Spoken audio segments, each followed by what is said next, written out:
안녕하세요, 한경재입니다. 뉴스나 주식 유튜브를 많이 보시는 분들이라면 요즘 부쩍 자주 들리는 용어가 있을 거예요. 바로 긴축이죠. 작년에는 테이퍼링이 되게 이슈였던 것 같은데 해가 바뀌면서 이 양적 긴축에 대한 얘기가 굉장히 많이 들립니다. 주식시장에도 영향을 주고 있고요. 그래서 오늘은 긴축이란 무엇인지, 왜 하는지, 또 누가 결정하는지에 대해서 얘기해 보려고 합니다. 그리고 알아두면 좋은 용어들까지 정리해 볼게요. 한 끼 식사값으로 화폐 대신에 금을 지불하는 나라가 있습니다. 한 달 월급은 이 지폐가 아니라 계란 한 판으로 받고요.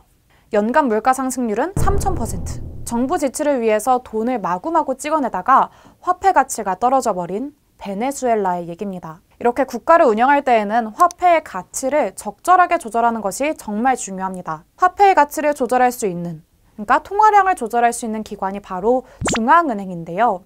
한국의 중앙은행은 한국은행, 미국의 중앙은행은 미국 연방준비위원회, 줄여서 연준 혹은 페드라고 부르죠. 유럽연합에는 ECB라는 유럽중앙은행이 있습니다. 중앙은행의 역할은 크게 두 가지입니다. 첫 번째, 화폐를 발행하고, 그러니까 돈을 찍어내고요. 두 번째는 통화량을 조절하는 것이죠.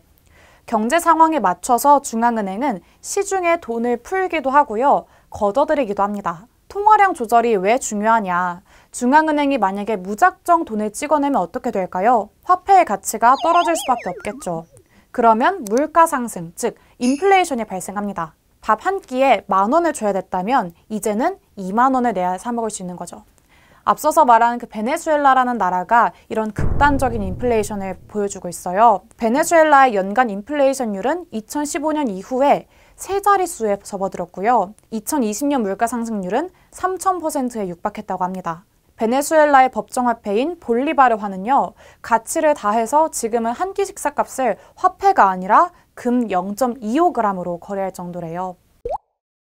미국 연준도 통화량 조절이라는 이 과제를 갖고 있죠. 그런데 미국이 세계 경제의 중심이기 때문에 아무래도 연준의 통화 정책은 세계 시장까지 영향을 미칩니다. 연준의 통화 정책은 FOMC에서 결정해요. FOMC란 풀어서 말하면 연방공개시장위원회입니다. FOMC는 1년에 8번, 1박 2일 동안 토론을 통해서 회의를 진행하고요. 회의가 끝나면 그 내용을 미국 연방준비제도의 의장이 공개합니다. 여기에서 금리, 인플레이션, 통화 정책에 대한 논의가 이루어지고요. FOMC 회의록이 어떻게 나왔느냐에 따라서 이것이 증시에도 영향을 미칩니다. FOMC는 회의에는 7명의 연준이사들, 그리고 12명의 지역 연준 총재들이 참가합니다. 이 중에서 그 투표권을 갖는 사람들은 12명이에요. 연준이사 7명, 뉴욕 연방준비은행 총재를 포함한 8명은 영구적으로 투표권을 행사하고요. 여기에 아까 그 12명의 지방 연방은행 총재 중에서 4명이 1년 단위로 번갈아 가면서 투표권을 가져요. 그래서 이 투표권을 가진 사람들이 어떤 성향을 지닌 인물이 포함되느냐에 따라서 연준의 통화 정책이 달라질 수가 있는 것이죠. 여기에서 매파랑 비둘기파가 등장합니다. 그 이미지에서 알 수 있듯이 매파는 강경파를 의미하고요. 비둘기파는 온건파를 의미해요. 원래 이 단어는 정치권에서 사용되다가 지금은 통화 정책에 대한 의견을 구분하는 용도로 많이 쓰이고 있습니다. 매파는 긴축 경제를 선호하는 측이에요. 경기가 과열되겠다 싶을 때 기준금리를 올려요. 그래서 시중의 통화량을 줄이고 물가를 안정시키자는 것이죠. 반대로 비둘기파는 금리 인하를 주장하는 쪽입니다. 경기를 부양하기 위해서 기준금리를 내려서 시중에 돈을 공급하자고 주장해요. 영어로 매는 허크라고 부르고요. 비둘기는 도브라고 불러요. 그래서 외신에서 뭐 하키쉬하다 아니면 도비쉬하다 이런 말이 나오면 각각 매파적이다, 비둘기파적이다 이렇게 해석하시면 되겠습니다. 그리고 매파도 비둘기파도 아닌 중립적인 입장을 가진 쪽은 올빼미파라고 칭하기도 해요. 양적 긴축이든 양적 완화든 핵심은 이 시장 안에 풀려있는 돈의 양을 조절하는 것입니다. 그런데 그 방법이 채권을 사는 것인지 아니면 파는 것인지에 따라서 긴축과 완화가 결정됩니다. 채권이라는 것은 그 돈을 빌려간 사람이 발행하는 일종의 빚 증서라고 말씀드렸죠. 그래서 중앙은행이 채권을 산다는 것은 국가든 민간이든 이 시장에 누군가한테 돈을 빌려주고 그 대신에 빚 증서를 받았다는 것을 의미합니다. 국가나 민간이 발행한 채권을 중앙은행이 사면 시장에 돈이 풀리겠죠. 이 구조를 생각하시면 이제 제가 설명하는 것들을 쉽게 이해하실 수가 있겠는데요. 일단 코로나가 한창 심했던 2020년을 생각해 볼게요. 코로나 때문에 경기가 침체되니까 연준은 일단 금리를 낮췄습니다. 그러면 시중은행들도 이 기준금리에 맞춰서 금리를 조정하죠. 금리를 낮추면 돈이 시장에 풀립니다. 왜냐하면 이 돈을 빌리는 값이 저렴해지니까. 바꿔 말하면 이자를 적게 내도 되니까 가게와 기업이 은행에서 돈을 빌리기가 쉽거든요. 그래서 기업은 그렇게 빌린 돈으로 투자를 늘리면서 자연스럽게 고용도 늘고 생산량도 증가합니다. 소비자들은 지출을 늘릴 거고요. 이런 선순환으로 경기가 활성화되는 거죠. 그래서 코로나 초반에는 금리를 낮추는 이 제로금리가 이슈였습니다. 비슷한 시기에 양적 완화도 진행했어요. 연준은 2020년 3월과 4월에 금융시장의 안정을 위해서 1조 5천억 달러 규모의 국채를 매입했습니다. 그런데 이 채권이 중앙은행의 주요 자산이에요. 그래서 채권을 매입했다는 것을 자산을 매입했다 이렇게 부릅니다. 돈을 풀었다는 의미에서 양적 완화, QE, Quantitative Easing이라고도 말합니다. 그러니까 정리하자면 양적 완화, QE, 자산 매입 모두 같은 말입니다. 그러다가 시중에 돈이 너무 많이 풀리면 이걸 슬슬 조절해야 되겠다는 생각이 들겠죠.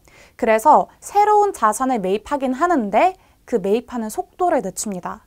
채권을 사긴 사는데 예전만큼 많이 사진 않고 돈을 풀긴 푸는데 천천히 푸는 것이죠.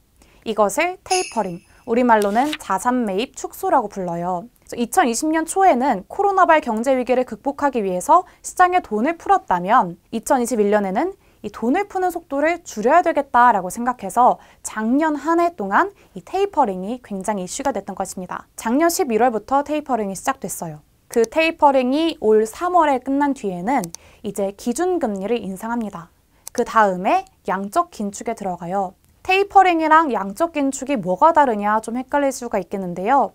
연준이 자산 매입 규모를 줄이다가 매입을 중단하더라도 만기가 온 이 채권을 다시 투자한다면 연준이 보유한 채권의 규모는 지금이랑 비슷한 수준을 유지할 거예요. 그래서 긴축 효과는 나타나지 않습니다. 하지만 만기가 도래한 채권을 재투자하지 않고 채권을 팔게 된다면 어떻게 될까요? 그러니까 빚 증서를 보여주면서 당신이 나한테 이 채권을 발행할 때 5년 뒤에 100억 원을 갚겠다고 하셨죠? 그 5년 만기가 돌아왔습니다. 그러니까 이제 이자까지 더해서 돈을 갚으세요 라고 중앙은행이 요구하는 거예요. 그러면 이 시중의 돈이 중앙은행으로 다시 흘러올 것이고 그렇게 되면 시중의 유동성을 흡수하는 효과가 있습니다. 이것을 양적 긴축이라고 불러요. 영어로는 Quantitative Tightening, QT라고 칭합니다. 아까 채권은 연준 자산의 대부분을 차지한다고 말씀드렸습니다. 그리고 연준도 일종의 기업이기 때문에 자산이랑 부채 그리고 자본을 작성한 회계장부를 만들 거예요. 이때 자산과 부채, 자본이 적힌 표를 대차대조표, 영어로는 밸런스 시트라고 부릅니다. 그래서 대차대조표를 축소한다, 밸런스 시트를 축소한다는 것은 그냥 연준이 보유한 자산을 축소한다 이런 의미예요. 즉 양적 긴축을 의미하죠. 현재 연준이 8조 8천억 달러의 자산을 보유 중인데 이 양을 줄이겠다는 것입니다. 정리하자면 테이퍼링은 채권을 사긴 사는데 그 사들이는 속도를 늦추는 것이고 양적 긴축은 채권을 팔면서 시중의 돈을 흡수하는 작업이다. 연준의 주요 자산이 채권이기 때문에 채권을 판다는 것은 연준의 자산을 줄인다는 뜻이고 바꿔 말하면 대차대조표를 축소한다 이렇게 표현할 수 있겠습니다. 사실 과거에 긴축이 없었던 것도 아닌데 왜 지금 이렇게 이슈가 되는 것일까요? 2008년 글로벌 금융위기 이후에 약 10년에 걸쳐서 서서히 긴축해왔던 연준이 코로나19 이후에는 약 2년에 걸쳐서 이 과정을 이행하고 있기 때문입니다. 그래서 페드의 긴축 시계가 빨라졌다 이런 말이 나오는 것이고요. 그래서 QE에 나섰다, 도불시적 성격을 띈다, 테이퍼링이 중단됐다 이런 말 뉴스나 리포트에 나오면 이제 해석하실 수 있을 거예요. 저는 다음 주에도 알아두면 좋은 경제 상식으로 찾아뵙겠습니다. 감사합니다.